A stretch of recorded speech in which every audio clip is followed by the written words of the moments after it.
So I'm going to get started with the book, and this is the book that I'm going to read from, and it's called My War, My Story, and this is a little book that my dad wrote, and we fixed it up and put some photos in it and gifted it to him for Christmas one year and made a handful for the family. And anybody else that would want a copy of essentially the same thing, I've been making paperback copies for probably 15 years. Dad used to sign them and give them out all the time. And every time we go through them, I make 50 or 100 more. So if you ever want one of those, you can just let me know. Diane Nay's on here. Thanks for joining, Diane. A friend of many years, and from Newcomerstown, Ohio. So I don't know if some of you recognize my dad. Some of you knew him personally. That's what he looked like in later years. I think I took that photo of him about 2011 or 12 in his prisoner of war garb. This was after, I can see the medal around his neck, so this was after he was inducted into the Ohio Veterans Hall of Fame, and that was for his work with veterans after the war. We'll talk about that at the end. So I'm going to start with the story right now, and we'll go 3 or 4 pages and see how it goes. I was born on July 20th, 1920 to Edwin L. Baker and Bessie B. Baker in Denison, Ohio, the last of their 6 children. Most of my young life was spent in Denison, Ohio, attending school and just being a kid. When the stock market crashed in 1929 and the Depression hit, the community began to change a lot, but I was too young to realize what was going on. The railroad laid off a large number of men in the community, which in turn affected my dad's small grocery store. His name was Pop. And Pop watched his store sink into debt because of large credit bills charged by people who did not have any means now to pay them back. In 1932, the bank foreclosed on the store because of excessive debt, and Pop had to move elsewhere to find work. So this is from Denison, Ohio at this time. I see Cindy Shutt is on. I see Joyce, my college buddy, is on. Thank you guys for coming tonight. We just got started. You haven't missed much. We're just on the first page of the book. So what happened after that? He said, first, we packed up soup from the soup kitchen, as was the normal procedure for families before being given government relief, or what was then called WPA, the predecessor of modern welfare. Our circumstances were difficult, especially when the electric company turned off our lights. My married sister and an uncle moved in with us because they had even less than we had. In 1937, so Dad would have been about 17, my parents moved us back to Jewett, Ohio, so from Denison to Jewett. All my siblings found work, and my dad worked as a tenant farmer. And a tenant farmer would be someone that worked a farm owned by another individual, and then you would give them a percentage of the crop, a percentage of the livestock that was born, on the farm. So that's how a tenant farmer paid things back. And so my grandfather became a tenant farmer in 1937. My dad, of course, was in high school at that time. He attended Jewett High, where he played varsity basketball, and graduated in 1939. I forgot to get his varsity basketball photo. I have it, but I don't have it here tonight. If I think of it the next time, I will. I do believe this is Dad's high school graduation picture. So you can see just a young, slick-looking guy, probably 17, 18 years old in this photo. Remember, we were all young once. How awesome. And so that's what he looked like around that time. Now, in the fall of 1939, I moved to Tippecanoe. And many of you watching tonight know exactly where Tippecanoe is. It's 5 miles from Freeport and about 10 miles from Uricksville, if anybody's asking, or Denison for that matter.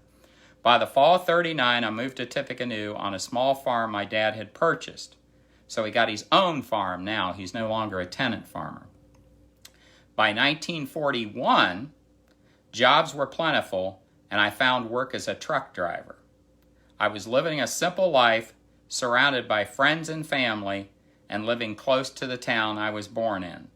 The war in Germany and Japan seemed so far away from my home in rural Ohio. Here's a picture. Well, no, I'm not going to show that one yet because that's after he's in the military. We'll hold off a little bit. He says, reality took hold of me in October of 1942. And of course, we know Pearl Harbor was attacked December 7th, 1941. So about 10 months later, he was drafted into the armed services and sent to Fort Hays in Columbus, Ohio. He took some assessment and intelligence tests, and he was assigned to the Army Air Force. Now, I'm no military expert. I've got an Air Force cap on tonight, and I've got a B-17 pin, and then I've got a Boeing B-17 shirt on tonight. But I was not in the Air Force. I was not in the military, so I'm no expert on these things. But it was the Army Air Force in those days. That was a branch of the military. There was no Air Force per se until 1947. So they split it up, broke it off separate a year or two after the war in 1947. And I see Tim McIntyre has joined us, and thanks for joining, Tim. So after Columbus, I was sent to Jefferson Barracks in Missouri for 6 weeks of basic training, and then stationed at Lowey Field in Denver, Colorado for armor training. Now, I'm thinking about this, and I'm thinking of a guy that's never been out of Tippecanoe, never been out of Jewett or Freeport, and all of a sudden, he's gone to Columbus, he's gone to Missouri, and now he's in Denver, Colorado for armor training. In Colorado, I was trained to clean and assemble plane machinery. While there, I volunteered to go to aerial gunnery school in Las Vegas, which included an increase in rank and an increase in wages. And one thing I learned about my dad through this story, and he confirmed it many times verbally, he says, anytime there was another stripe and an increase in pay, I'm your man. You know, I'm your man. He says, I just felt like I'm young, I'm invincible. You know, if I get another stripe, that's less guys bossing me around. And if I get more pay, hey, I'm all about that. And I see Linda Robinson, one of my friends from Freeport and Freeport Lakeland High School, has joined. Thanks, Linda, for being on tonight. So he was up for it. Let's see. After 6 weeks of ground-to-ground and air-to-air training, I graduated and received my wings with the rank of Staff Sergeant. Now think of that. He's only been in a few months. Private, corporal, right up to Staff Sergeant. Had I not volunteered, he says, I believe I probably would have spent the wartime cleaning machinery and repairing guns. As a Staff Sergeant, I received $212 a month for compensation. Now, that doesn't sound like much today, but I'm thinking about $212 in 1942 for a young single guy that lived on a farm most of his life prior to that. To me, that sounds like a lot of dough. In February of 1943, I was sent to Salt Lake City and then to Boise, Idaho. Again, he's been in Missouri, he's been in Colorado, he's been in Vegas. Of course, not the Vegas we know today. I think there were 30,000 people or something out there then. And now he's been in Salt Lake City and off to Boise, and this time to meet my crew and train with them. I was assigned to be a waist gunner on Lieutenant Cunningham's crew, which consisted of 4 officers and 6 enlisted men on a B-17 bomber. I'm going to show you a B-17 bomber. Many of you know or know approximately what a B-17 looks like. And again, I'm no military aviation record, but I've tried to learn a little bit about a B-17 over the years, so I'm going to go pick that up.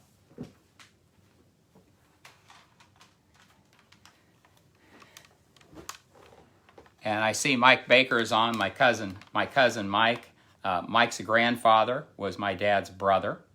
And so here's a B-17, And this one actually belonged to my dad, and he gifted it to his grandson, my son Sean.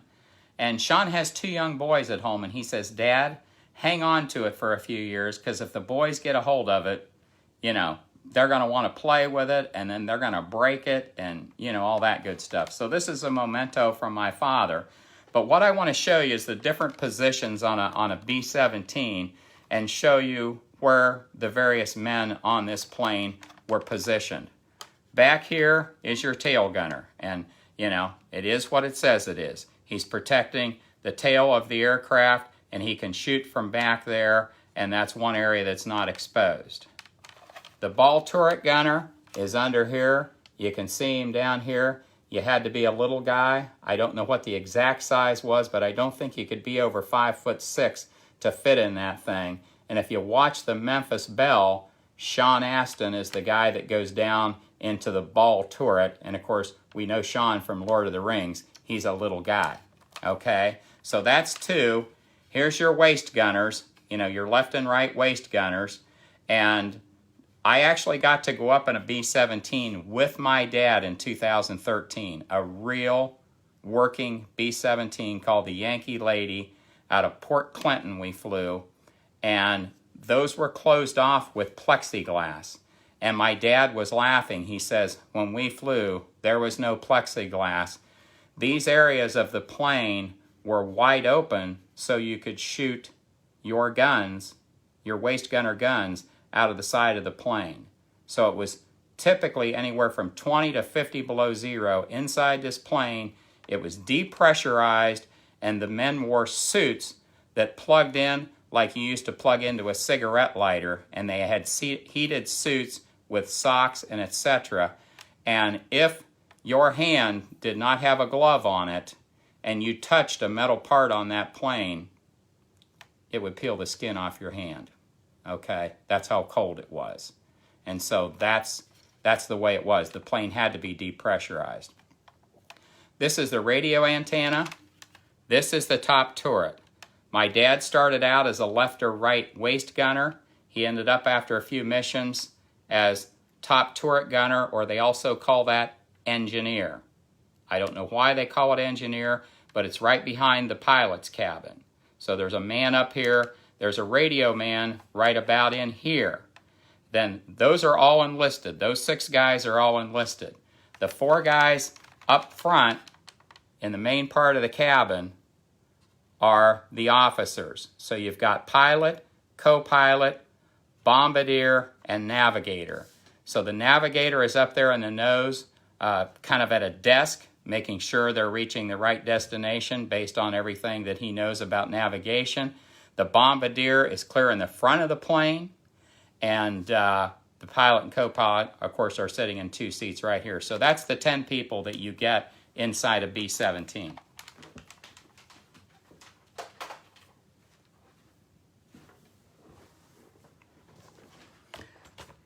Okay, so we're going to pick back up where we left off there. Since it was the first time any of us had flown a B-17, including the pilot, we ran a large number of test flights and practice procedures. He doesn't mention it here, but he mentioned to me that they lost a lot of men in training, not just in the war, but out in Boise and other training locations, just trying to figure out how to fly these planes and how to take off and how to land. We were then sent to Casper, Wyoming for more flights as a crew and further training. In May, after 8 months away from home, I was allowed a 3-day home leave before transferring overseas. As soon as we reported back to Kernel, Nebraska, now, that's a place, not a guy, K-E-R-N-E-L, Kernel, Nebraska, we flew to Syracuse, New York, before going to Bangor, Maine. The pilot lived in New York, Lieutenant Cunningham, not far from Syracuse. And his superior officers had told him he would be allowed to land in New York if the weather was bad. Well, Lieutenant Cunningham decided the weather was bad enough to stay in Syracuse for 4 days and visit his family. I love that one.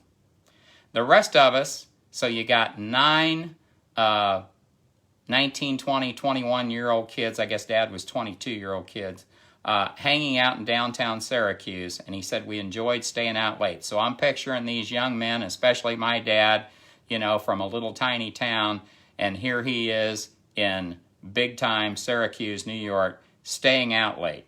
He said there were quite a few cadets in Syracuse, but the MPs, military police, wouldn't question anyone with the rank of staff sergeant as they would the cadets. And he says, after our break, we flew to Maine.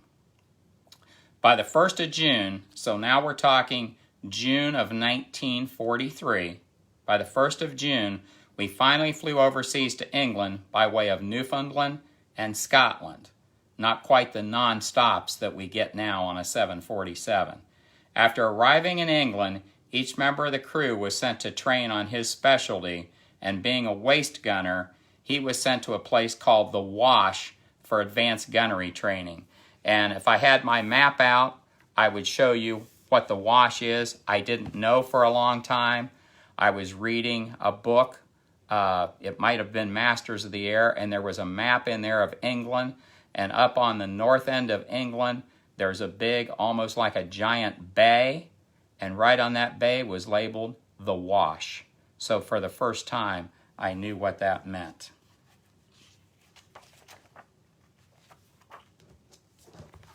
Just a little bit more tonight, because we're going to stop before we get to the first mission. During the first part of July, our crew and our plane, the Silver Dollar, were assigned to the 388th Bomb Group in the 363rd Squadron. Now, I've read, 10, 15 books that list Dad's plane. It's almost never listed as the Silver Dollar. So if you look in historical books, what you typically see it called is the In God We Trust. And I'm going to show you why.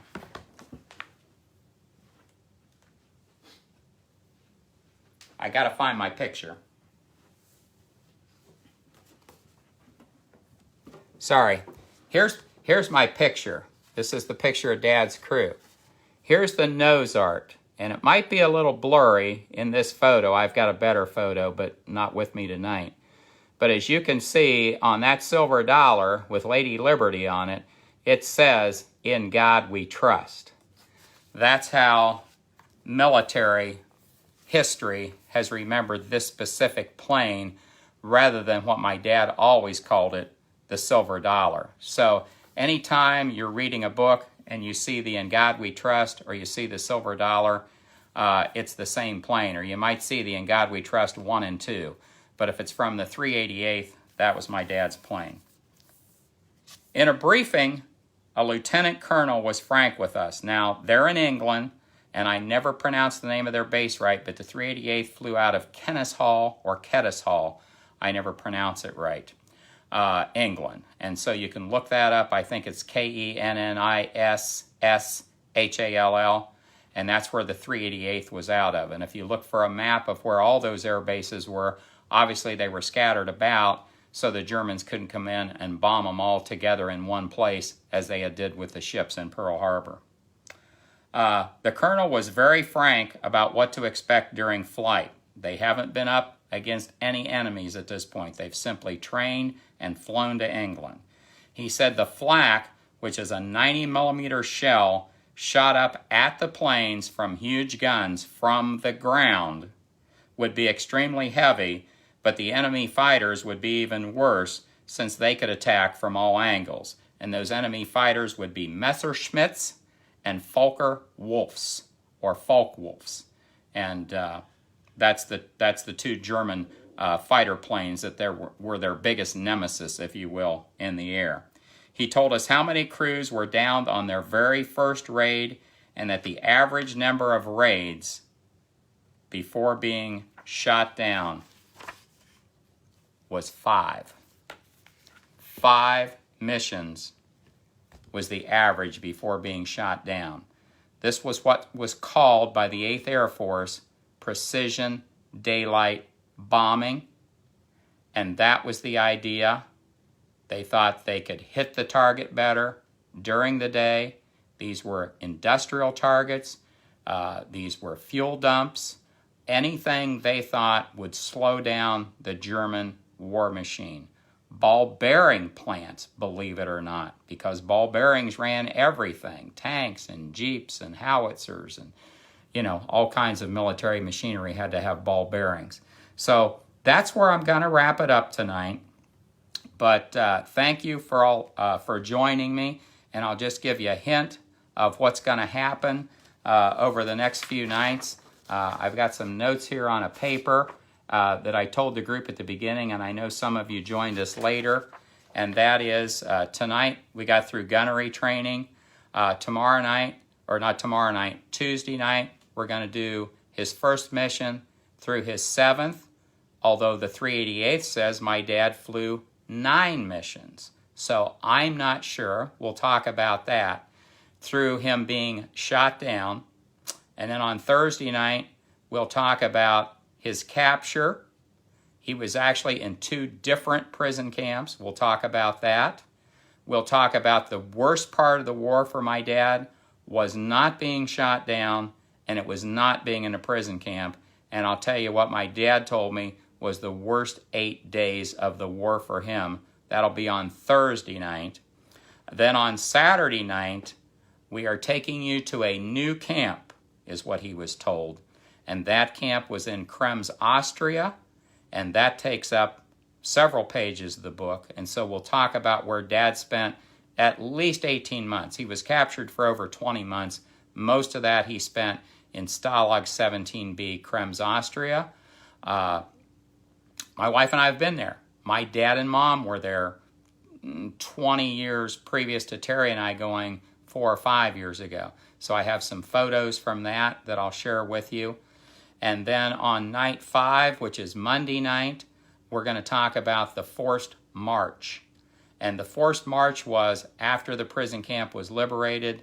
They were marched by German soldiers, 300 miles across almost the length of Austria from one end to another to escape the impending Russian army. And then if we can't finish it all up, we'll do a night 6 on Wednesday, but we might just finish it up on Monday. I want to mention some men who were my heroes growing up, and I didn't quite know why at the time. And then as I became older and realized what was going on, I realized how important these guys were in my life and why they were so important. Some of these men were, they were all friends of my dad, but some of these men were scoutmasters for me. One was one of our cashier's husbands. One was my best friend's father. And another one became a very good friend of my father in later years. And his daughter and I went to school for many, many years, and she married my best friend. And so I want to call those guys out tonight. And none of them are with us anymore. But Bud Lynn, one of my scoutmasters, was on the Bataan Peninsula, was captured by the Japanese, and was in the infamous Bataan Death March and survived. My scoutmaster, Don Farmer, I don't know Don's actual service off the top of my head. One of our cashier's husbands, Okie Cross.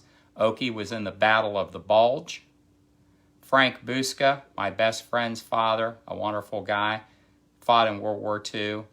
And Don Moore, my best friend's wife's father, was also a prisoner of war, and as was Bud Lynn. So those 2 guys, along with my dad, were 3 of the POWs that I knew growing up. And Don and my father became great friends in the latter years of life. So I just want to give a shout out to them.